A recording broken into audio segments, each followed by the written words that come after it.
Turning our attention now to the ASX. Here's Matt Burney and Bulls and Bears with the latest public company views and interviews. Welcome to Bulls and Bears, where we break down the latest ASX announcements from public companies that are doing interesting things. Today's Bulls and Bears is brought to you by Clearview Technologies, ASX code CPV. I'm Matt Burney and I'm joined now by the Executive Chairman of Clearview Technologies, Victor Rosenberg. Hi, Victor. Hi, Matt. Clearview Technologies has worked out a way to turn clear window glass into solar panels that can soak up energy from the sun. The company's invented a clear film that can be laminated inside glass panels that has the ability to soak up energy from the sun and then transfer that energy into its second proprietary product, a solar strip that borders the window frame and turns that energy into usable power. The applications for the product is many and varied, but high-rise buildings in particular are largely made of glass these days and are a specific target for Clearview. Victor, you recently entered into an agreement to form a JV with a technology company in the Netherlands known as L-Star Dynamics. We'll get into that JV in a minute, but firstly, exactly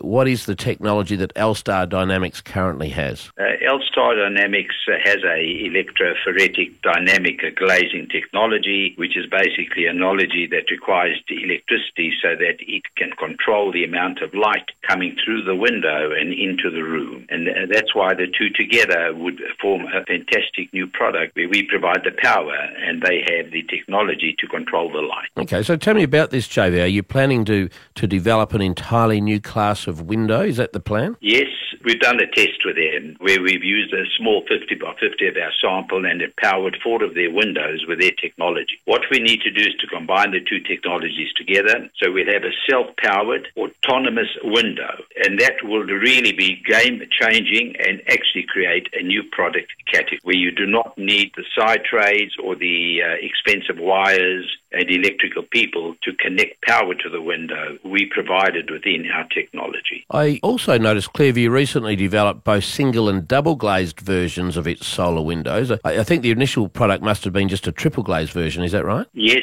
the original one that we've developed that's on the market and being selling now is a triple glazed. And we've been spending the last probably 16, 17 months developing a single glaze and a double glaze. Single glaze is good for the automobile or transport industry. The double glazed is good for retrofits for buildings as well as for new, and of course the triple glazed is good for new building. And retrofit is a market that nobody knows how big it is. For example, in New York alone today, 50,000 buildings are going to be retrofitted before 2030. Victor Rosenberg from Clearview Technologies. Thanks for joining me today. And remember, Bulls and Bears is only here to give you information, not advice, which you should of course seek independently. I'm Matt Burney and this is Bulls and Bears. For more public company CEO interviews, go to the Money page at 6pr.com.au and click the Public Companies tab.